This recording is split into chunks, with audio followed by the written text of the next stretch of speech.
The pawn. Okay, so the pawn moves just one step at a time. Okay, so the pawn can move two step from the first starting row. Okay, where they are kept first. Then after that, it can only move one step at a time. And the pawn is a material that has shaped every chess game ever played. Okay, it might look weak. Look. There are eight of them because they are weak. No, but the pawn is actually the backbone of the game chess.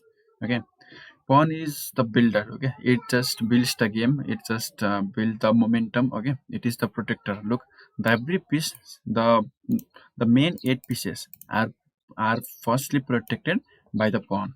Okay, and it is also sometimes the destroyer because sometimes it after the pawn has created a weakness that is gonna just destroy the game either for you or for your opponent. Okay, it is the destroyer that title is for that. Okay.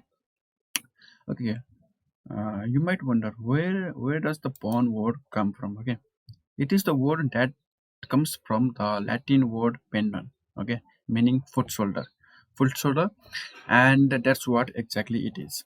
The front line of the army. Okay, that was first and often sacrificed but is always crucial one. Okay, you might have heard from other people or in the movie that you are the pawn, you are my pawn, as Obito was to Uchiha Madara, and Madara was to Black Jetsu. Black Jetsu. If you have watched Naruto, then okay. In every chess game, the pawns are the first one to step in the battlefield. Okay, the pawns are the one that starts to attack, and the knight can go start first, but the pawns are usually the one. Okay, the pawn fight for the space for the control. Okay, some square needs to be controlled, and that and which material does that best? That is the pawn. Okay, so without the pawns, all of these pieces are useless because they would basically be exposed. The king would basically be exposed even after the castling. The king stays right in front of the three pawns. Okay, so what makes the pawn so fascinating? It is its simplicity. Okay, it moves forward but captures diagonally. Okay, so it moves forward, but if there is any material, it cannot take that's in front. Okay, it only takes that's in diagonal. Okay, okay, the main let's say its advantage or weakness is that it after it has moved, it cannot go backward. So once you move a pawn, that's it, there is no undoing it. Okay, every pawn move changes the game forever, changes and brings more possibilities. Okay, let's say that this pawn on e2 goes to e4. There is two possibilities that have started, three. Okay, four. Okay, knight c3, knight f3, bishop out, queen out. That changes the game. Okay, that's why even the grandmaster think twice before pushing any pawn. A single step forward for a pawn might open a file attack. Okay, and if you push the pawn b3, you might open the diagonal to attack the rook. Yes, to attack the rook.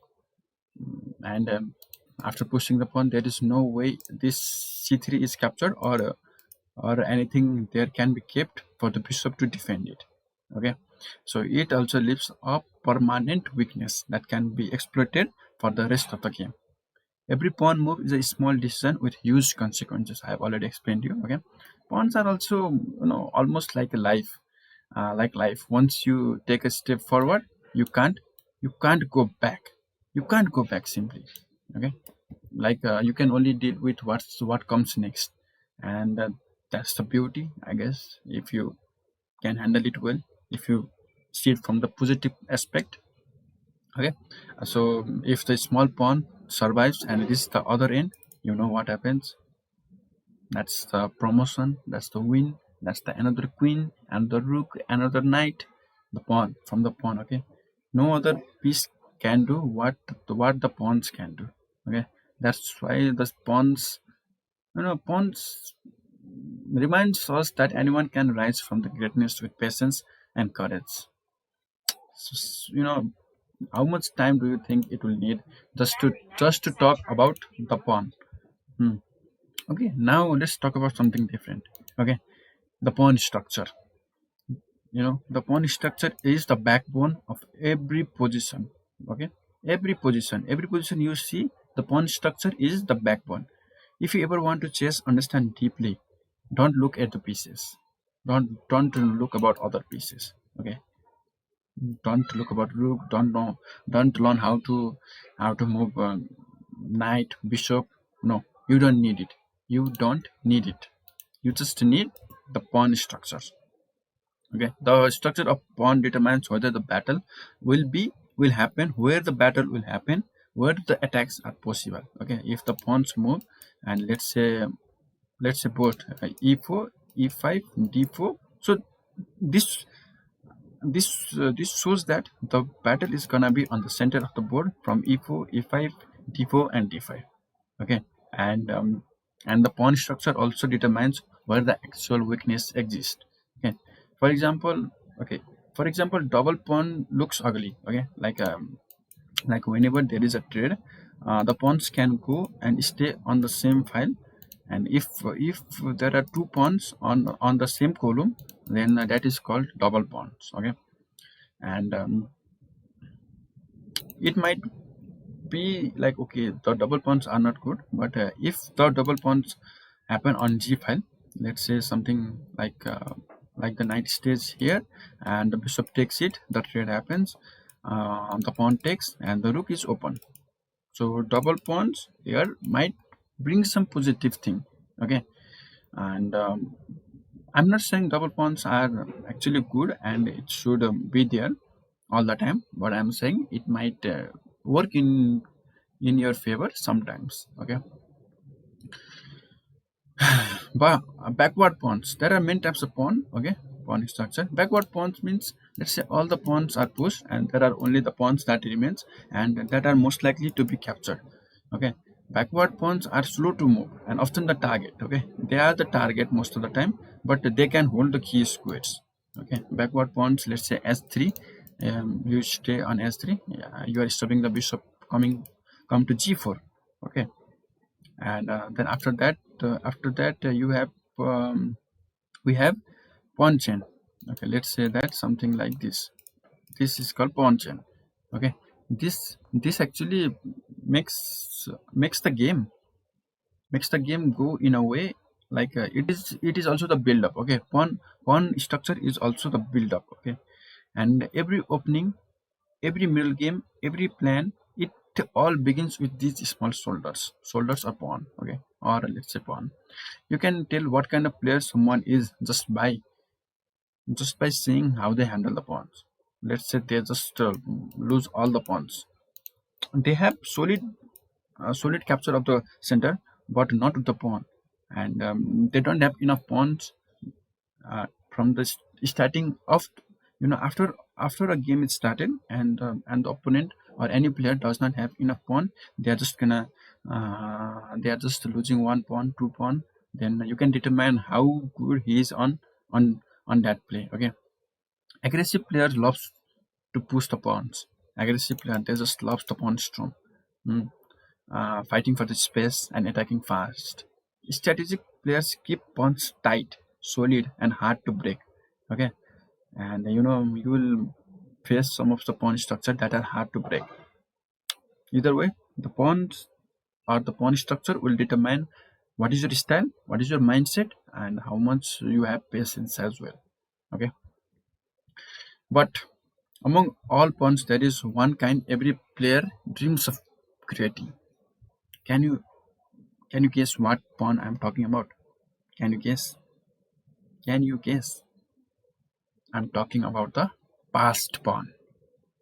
Passed pawn. There was once a legend who said that passed pawn are meant to be pushed. I guess there will be, the person will understand whom I am telling to about the pawn. The passed pawn. The passed pawn is a pawn that no enemy pawn stands in their way. Okay, so let's say that we push the pawn. I push the pawn, and And let's say this e4 pawns is being pushed, but there are no f7, e7, and d7 pawn. Okay, the pawns are not standing in the way. Okay, that scenario will be created when you go on to play the game. Okay, so after the passed pawn is created, it is free to march forward. Okay, the passed pawn is a is a reflection of the queen to you or to your opponent. Okay, it is. And a passed pawn can decide all the game by itself. You have a solid position. Okay, you have solid position attacking here, the knight on f6, the bishop on d3 attacking the queen, everything here. But if the pawn is about to be passed, all the focus shifts toward the passed pawn. Okay. Every pawn move becomes a race between promotion and prevention. The opponent prevents that promotion, and you are going for the race of promotion. Every player knows that feeling, the excitement, the fear. It's like, it's like, oh my god, if I can do that, I can win this game. I can do anything. I don't care about the attack. If I can defend here, but if I can push all the way, that's it. The past pawn is a main, like like the past pawn holds only one point worth. Okay, it is only 1 point worth, but you know after all these pieces, that one point is gonna determine the game. Okay, so that was for the pawn structure. Now, if we look at how pawn influence opening, it's incredible. Like the queen's gambit, you play d4 and c4. That starts from the pawn. The pawn structure defines the entire style of the game. In the Sicilian defense, you get asymmetrical pawn setup. Okay, let's say that this, and this asymmetrical. Mm. One side attack on the queen side, and the other attacks on the king side. In the French defense, the center locks with the pawn, and both sides French defense. The center locks with the pawn, and they fight over the weak square. The Caro-Kann, the Caro-Kann, the Caro-Kann builds. Okay, no, this is not Caro-Kann. Yeah, this is the Caro-Kann. Yeah, I just look from this side, and I'm just wondering what is a Caro-Kann from the pawns. Okay, yeah, the Caro-Kann builds a pawn solid, reliable, and hard to crack. And in the King's Indian defense, black lets white take space. Okay, only to counter attack, and launch a massive pawn storm later. Okay, every opening tells a pawn story. Every opening is built upon the pawn. Mm. Even the King's Gambit, one of the oldest opening, starts with a pawn sacrifice. It starts with a pawn sacrifice. King's Gambit. Giving up the pawn to unleash your piece. So when you study opening, don't just memorize moves. Understand the pawn structure. Understand the pawn structure. And when you understand the pawn structure, it just means that you are doing extremely good. There's a deep psychology in pawn play. Okay, beginner push pawns just because they feel like doing something. I am, and there is intermediate like me who just post a pawn, like whenever they thought they think that this is good. Okay, master push the pawn because they know what they are doing. Okay, be like a master. A pawn move reveals intent. Okay, intent of attacking or intent of defense. If you are not pushing the pawn, or you are just developing the piece, that means you are on defense. If you are pushing the pawn, you are going for pawn storm, and that means that you are on defense. Pawn move shows where you plan to attack, where you want to control, and what were you willing to risk. Okay, that's why grandmaster delay pawn moves until the perfect moment. They don't show their pawn move too early. Every pawn move is a is a, you know it's every pawn move, the opponent or you can sense a confidence, fear, just by watching the pawn, which they push and when. Like, let's give you an example of Magnus Carlsen. Isn't he a great example? His pawn moves look quiet, but each one is perfectly timed. Pawn end game. They just say like, okay, play the end game just like how Magnus plays it. That's not like the pawn move also slowly suffocates the opponent's position. Okay, slowly. After that, let's go and talk to about the pawn endgame. Okay, the purest form of chess, the best moment of the chess. Opening middle game, no. The everything happens on the pawn endgame. Like endgame, there might be rook, knight, or the bishop, but if there is a pawn endgame, that is just simply, that just tests how good you are on chess. When all the big pieces are gone and it's just the king and the pawn, the game becomes brutally logical. Okay, there is no lock, no trick. Like what happened if I push the pawn and if he pushes back? Okay, here is the trade, and will it create a plus one or not? I should calculate everything. Only calculation, precision, and understanding in pawn endgames.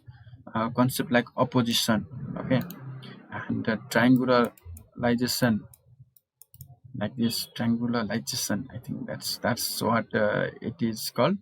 And okay, no, this is the rule of school. Triangularization is, I think, okay, I actually don't know, but it is based on the pawn end game. Okay, how if the king can go and catch it or not. Every move counts in a pawn end game. One step too early and you lose in the pawn end game. One step too late, you are losing, or you are drawing that pawn end game. Watching two queen kings and a few pawn dance around each other might look simple to beginners, but to experienced player is the pure art.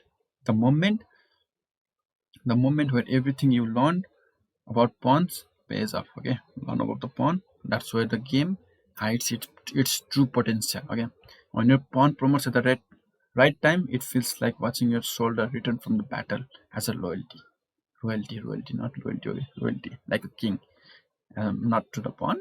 But beyond all the technical stuff, there is a deeper lesson that pawn teaches us. Pawn, pawn story is might be our story as well. I'm talking about that because I want to talk every sentence about the pawn and pawn only. Okay, it starts small, hmm, limited, often ignored. It is ignored. Okay, let's say that there is a good attack and there is a pawn capture. Most of the player are gonna go for the attack, not for the pawn capture. So they are often ignored. Pawn moves slowly. Rook goes to h8 immediately, but the pawn one step at a time. Okay, so that's how the life is as well. One step you take forward, and that should be calculated. That should be, strategic. Everything. But if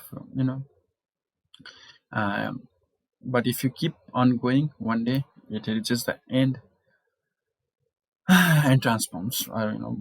That's the life in a nutshell. And pawn from pawn, you don't need to be powerful from the start. Just go on, go on, go on.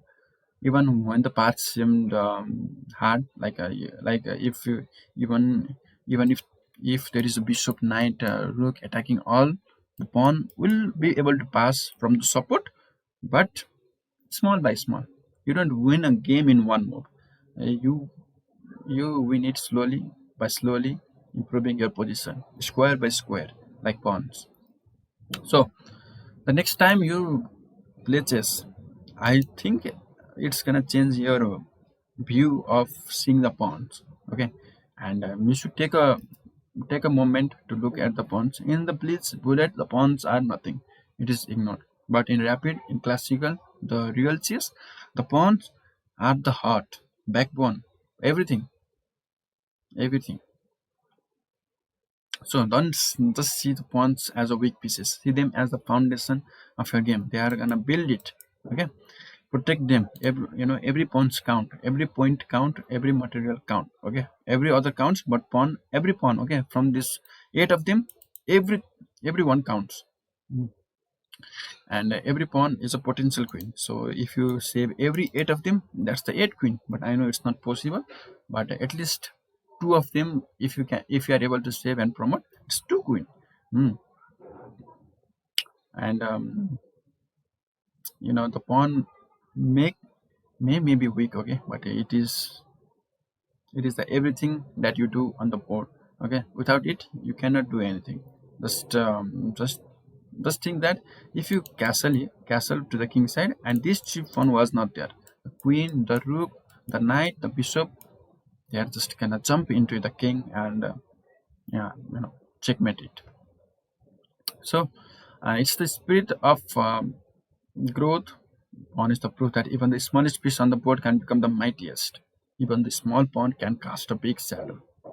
So as the legend have said, power is on the piece which you believe on it. Okay, if you believe the power is on the queen, the power is on the queen. If you believe the power is on the pawns, the power is on the pawns. If the power is on the bishop, the power is on the bishop. So that I think you got what I want to talk about the pawns in this one. Okay. So whatever game you are playing in chess or life, remember the pawn lesson. Keep pushing forward, one square at a time. So that's it.